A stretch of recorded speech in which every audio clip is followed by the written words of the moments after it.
Welcome back to my new video. Hi সম্মানিত viewers, আপনারা কি দেখে ভাবছেন এটা মাছের বাজি নিয়ে হাজির হয়েছি? হ্যাঁ, সত্যি মাছ ছাড়া মাছের বাজি। আজকে আপনাদের জন্য বাঁধাকপি দিয়ে আমি মাছ তৈরি করে ভেজে নিয়ে হাজির হয়েছি। এক টুকরো বাঁধাকপি দিয়ে এরকমভাবে মাছ ভাজি করে নিলে যে কারো পছন্দ হবে, যে খেয়ে ওইটার লোভে পড়ে যাবে। আজকে সেই রেসিপিটাই আপনাদেরকে দেখাতে চলে এলাম। এখানে সামান্য একটু বাঁধাকপি আমি কুচি করে নিয়েছি। আমি আগে এটাকে ধুয়ে কুচি করেছি। আর এখানে একটা পাতিলে কিছু পরিমাণ পানি দিয়ে দিচ্ছি। তার উপরে আমি একটা জাজরি বসিয়ে দিলাম।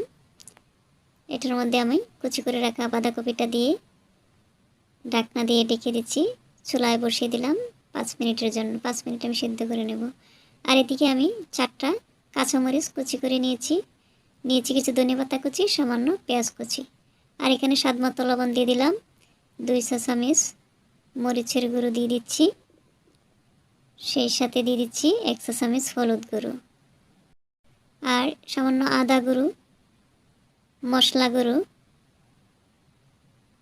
জিরে গুঁড়ো। এবার আমার বাঁধাকপিটা সিদ্ধ করে নেওয়া হয়ে গেছে। চুলা থেকে নামিয়ে নিয়েছি। দেখছেন, একটু ঠান্ডা করে নিচ্ছি নেড়ে ছেড়ে। সামান্য পরিমাণ যখন ঠান্ডা হয়ে আসবে তখন আমি এটাকে হাতের সাহায্যে চিপে পানিটা ফেলে দিচ্ছি। এভাবে আমি জুরজার করে নিচ্ছি। আর দিয়ে দিলাম ফুটিয়ে রাখা মশলাটা। সেই বাটি দিয়ে আমি দিয়ে দিচ্ছি 1 বাটি চাউলের গুঁড়ো এবং পুরো উপকরণগুলোকে আমি ভালোভাবে মিশিয়ে নিচ্ছি। পুরো উপকরণগুলো আমি ভালোভাবে মেখে নিব। সেই সাথে কুচি করে রাখা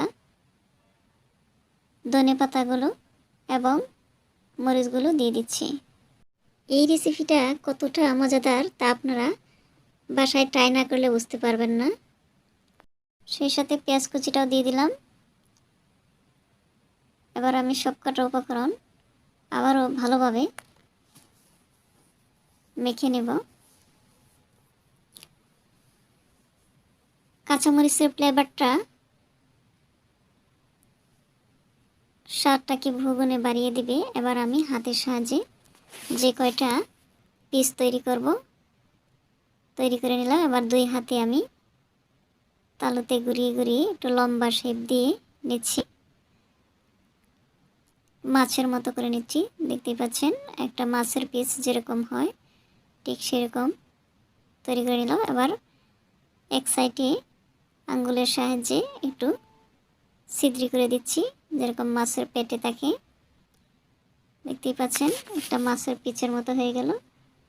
আমি আরও একটা এভাবেই তৈরি করে নিচ্ছি। 2 হাতের তালুতে ঘুরিয়ে ঘুরিয়ে একটু চেপে চেপে চ্যাপটা তৈরি করে এবার আঙ্গুলের সাহায্যে একটু ছিদ্রি করে নিচ্ছি। আমার আরেকটা পিস হয়ে গেল। এভাবে আমি সবকটা পিস তৈরি করে নিচ্ছি। হয়ে গেল আমার সবকটা পিস তৈরি করা। দেখতেই পাচ্ছেন দেখতে অনেকটা মাছের মতোই হয়েছে।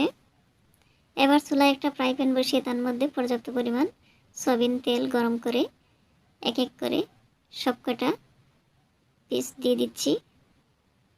চুলাটাকে আমি মিডিয়াম আঁচে রেখে সবকটা পিস আমি ভেজে নেব।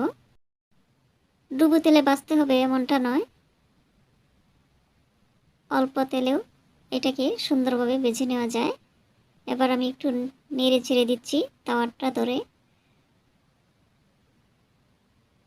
একটা পাশ যখন হয়ে আসছে তখন আমি এক এক করে আস্তে আস্তে উল্টিয়ে দিচ্ছি। খুব তাড়াহুড়ো করে উল্টিয়ে যাবে না, এতে ভেঙে যেতে পারে। উল্টিয়ে নেওয়া হয়ে গেলে আমি আবার একটু ফ্রাই প্যানটাকে ধরে নাড়িয়ে দিলাম। আমি আবার একটু উল্টিয়ে দিচ্ছি। এই পাশটা যখন হয়ে আসছে দেখতেই পাচ্ছেন একটু ব্রাউন কালার করে আমি ভেজে নিচ্ছি মুসমুসে করে। এভাবে আমি বারবার উল্টিয়ে পাল্টিয়ে সুন্দরভাবে মুসমুসে করে ভেজে নিয়েছি।